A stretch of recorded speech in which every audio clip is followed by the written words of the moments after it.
Hello नमस्कार, मी आहे कोमल. रोग आणि रोग निदान आणि त्यावरील उपाय या सिरीजमध्ये तुमचं स्वागत. चला तर मग नेहमीप्रमाणे एक नवीन विषय तुमच्यासाठी घेऊन आलेले आहे, ज्याच्यामध्ये तुम्हाला सर्व काही माहिती मी सांगणार आहे. आणि याबरोबर ही माहिती तुमच्या आयुष्यामध्ये तुमच्या नातलगांना, तुम्हाला किंवा तुमच्या फ्रेंड सर्कलमध्ये सगळ्यांना उपयोगी पडणार आहे. व्हिडिओ सुरू करायच्या आधी मला तुम्हाला हे सांगायचं की माझ्या चॅनलला जर सबस्क्राईब केलं नसेल तर सबस्क्राईब करून घ्या, कारण यासारखे नवनवीन व्हिडिओज मी तुमच्यासाठी बनवणार आहे. आणि याबरोबर हे व्हिडिओज जर सबस्क्राईब केल्यावर पहिला व्हिडिओ माझा तुमच्यापर्यंत पोहोचेल. चला तर मग वेळ न वाया घालवता आपण आपल्या विषयाला स्टार्ट करूया. आजचा विषय आहे दमा, श्वासाला त्रास किंवा श्वासासंबंधी आजार. During breathing, the air inhaled through the nose and mouth enters the respiratory passages. Then, the air entering the respiratory system passes through the trachea, then splits into the bronchi, bronchioles, and finally enters tiny sacs called alveoli, where the exchange of gases takes place. Asthma is a disorder of obstruction to breathing due to inflammation and narrowing of the bronchial tubes.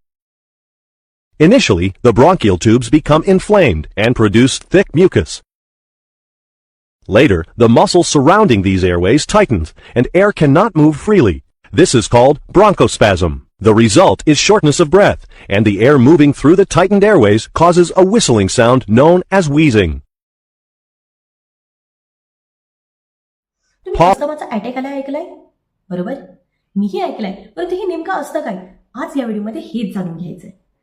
अस्थमाचा attack हा कधीही चालू होऊ शकतो. असं नाही की लहान मुलं आहे किंवा मोठा माणूस आहे, कधीही अस्थमाचा अटॅक होऊ शकतो. त्यामुळे प्रत्येक व्यक्तीनं काळजी घेणं तेवढं गरजेचं आहे. प्रत्येकाच्या लंग्समध्ये एक एअरवे असतात आणि एअरवेमध्ये आणि हे त्यावर अफेक्ट करतं आणि स्वेलिंग निर्माण करतं. पेशंट जेव्हा कोलन किंवा ॲलर्जनच्या कॉन्टॅक्टमध्ये येतो तेव्हा त्याला हे इन्फेक्शन होण्याचे चान्सेस असतात आणि ते अफेक्ट करतात लंग्सवर. आणि लंग्समध्ये जे असणारे एअरवे असतात त्या एअरवेवर अफेक्ट केल्यानंतर त्याचं स्वेलिंग होतं. ॲलर्जन जेव्हा श्वासनलिकेच्या कॉन्टॅक्टमध्ये येतं, हे ॲलर्जन जेव्हा कॉन्टॅक्टमध्ये येतात तेव्हा जी श्वासनलिका असती ती निमुळती होती.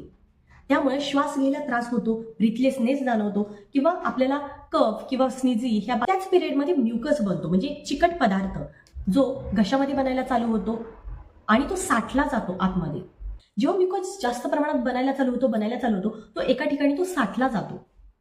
आणि या कारणामुळं ह्या श्वासनलिकेची जी साईज असते ती निमुळती होते, छोटी होते आणि श्वास घ्यायला, ब्रिथिंग घ्यायला त्रास होतो किंवा आवाज असा शिट्टीसारखा यायला चालू होतो. हे झाल्यानंतर सर्वात महत्त्वाची काळजी घेणं असतं की आपल्याला पहिलं ब्रिथिंग आलं पाहिजे आणि त्यासाठी आपण प्रयत्न केले पाहिजे. पहिली गोष्ट, ज्यावेळी आपल्या किंवा आपल्या आजूबाजूला असं कुठे जाणवतं की श्वास घ्यायला त्रास होतो, ब्रिथलेसनेस जाणवतोय किंवा शिट्टीसारखा आवाज यायला चालू होतोय, पहिल्यांदा तुम्ही डॉक्टरला कन्सल्ट करा. डॉक्टरकडे जा, त्यांना भेटा, त्यांचा तुम्हाला प्रॉब्लेम सांगा. ते तुम्हाला व्यवस्थित प्रिस्क्राईब करतील ते मेडिकेशन महत्त्वाचं घेणं गरजेचं आहे. जाणवतो अशा पेशंटला पंप किंवा इन्हेलर देणं तेवढंच गरजेचं आहे. बऱ्याच वेळा आपण पाहतो की एखादा पंप चालू असेल किंवा आपल्याला जर इन्हेलर कुठला चालू असेल तर एक वेगळंच अंधश्रद्धा आहे की हे जाणारच नाही, हे संपणारच नाही. तर हे बाकीच्या गोष्टी डोक्यातून काढा. त्या पेशंटला क्युअर करणं, लवकरात लवकर बरं करणं हे तेवढं महत्त्वाचं असतं.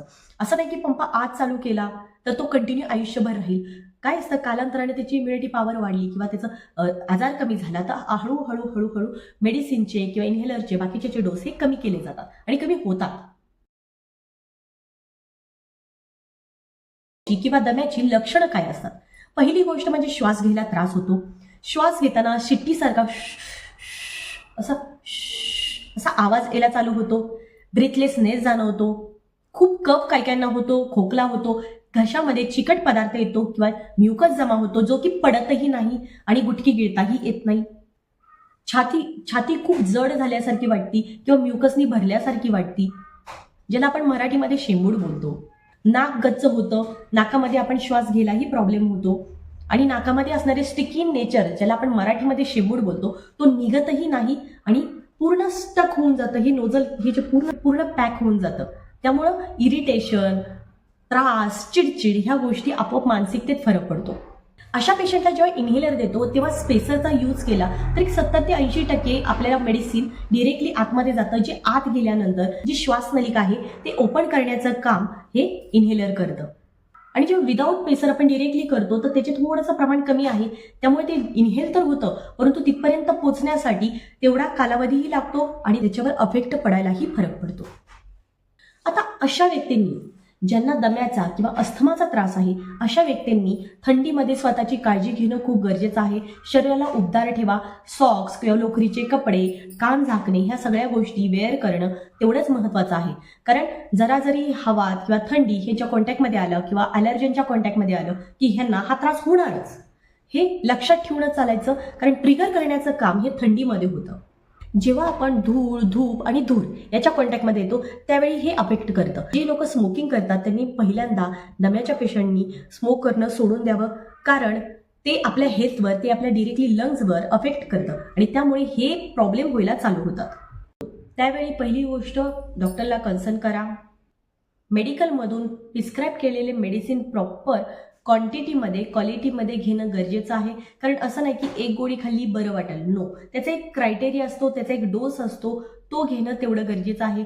तिसरी गोष्ट, जेव्हा तुम्ही इन्हेलर किंवा पंप वापरता तेव्हा त्याची प्रोसिजर व्यवस्थित समजून घ्या आणि प्रॉपरली जेव्हा शिकून हे सगळं कराल त्यावेळी तुमचा आजार कमी व्हायला मदत होईल आणि त्या पेशंटला रिलीफ वाटेल. याबरोबर घरामध्ये नेब्युलायझर, तुम्ही कधी पाहिलं असेल की लहान मुलांना खोकल्याचा, दम्याचा त्रास असतो किंवा खूप इन्हेल व्हायला प्रॉब्लेम होतो, रात्रीमध्येच त्यांना ताप येतो किंवा एकदम सर्दी होती की ज्यांना ब्रीथलेसनेस जाणवतो, तो अशा वेळी नेब्युलायझर पण यूज करू शकता. डिओलिन, बिडोकोट किंवा लेवोसॉल्ब्युटामॉल जे काय आपण यूज करतो त्यावेळी डॉक्टरनी प्रिस्क्राईब केलेलं, त्यांनी सांगितल्याप्रमाणे घेणं गरजेचं आहे. पहिली गोष्ट डॉक्टरच्या सुपरविजन खाली घ्या. गोष्टी फिजिशियनच्या सुपरविजन खाली घ्या, कारण त्याला एक क्रायटेरिया आहे की 30 मिनिट घ्या, 20 मिनिट. ज्या वेळेस ह्या पेशंटला अफेक्ट होतं मोस्टली रात्रीच्या टाईममध्ये ह्यांना त्रास व्हायला चालू होतो. त्यामुळे आपण पाहतो की बच्चूंमध्ये, लहान मुलांमध्ये संध्याकाळी किंवा रात्र झाली की कफ होतो, खोकला सहन होत नाही किंवा ब्रिथिंग यायला प्रॉब्लेम होतो. यावेळी डॉक्टरला कन्सल्ट करणं गरजेचं आहे. डॉक्टरनी कन्सल्ट केल्यानंतर आपण नेब्युलायझरचाही यूज करू शकतो, ज्याच्यामध्ये रेस्प्युल्स आपण वापरतो. डिओलिन, बिडोकोट, लिओसॉल्ब्युटामॉल जे काय आहे ते डॉक्टरनी सांगितल्याप्रमाणे किती वेळाने, किती वेळानंतर, किती वेळा, हे तिन्ही गोष्टी समजून घेऊन करणं तेवढं गरजेचं आहे. पहिली गोष्ट की कुठलंही नेब्युलायझर देताना फिजिशियनच्या समोर द्या, त्यांच्या अंडर द्या, त्यांच्या ऑब्झर्वेशन खाली द्या. जरी त्याचा वापर केला तरी ते लिव्हरला अफेक्ट करतं, ते शरीराला अफेक्ट करतं. त्यामुळे त्याचं एक लिमिट हे डॉक्टर तुम्हाला नक्कीच सांगतील.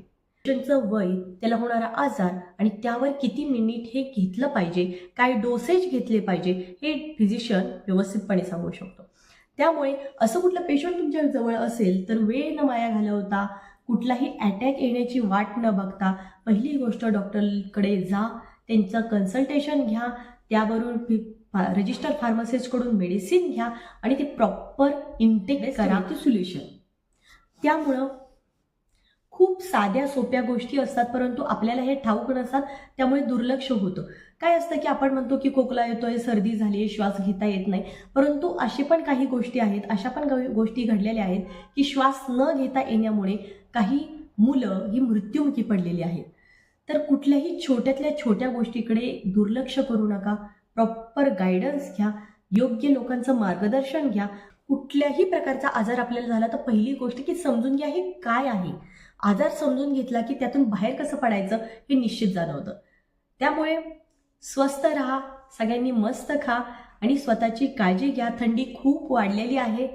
म्हाताऱ्या माणसांपासून लहान मुलांपर्यंत जे काही रोग, आजार, निर्माण होत आहेत त्याच्याकडे दुर्लक्ष करू नका.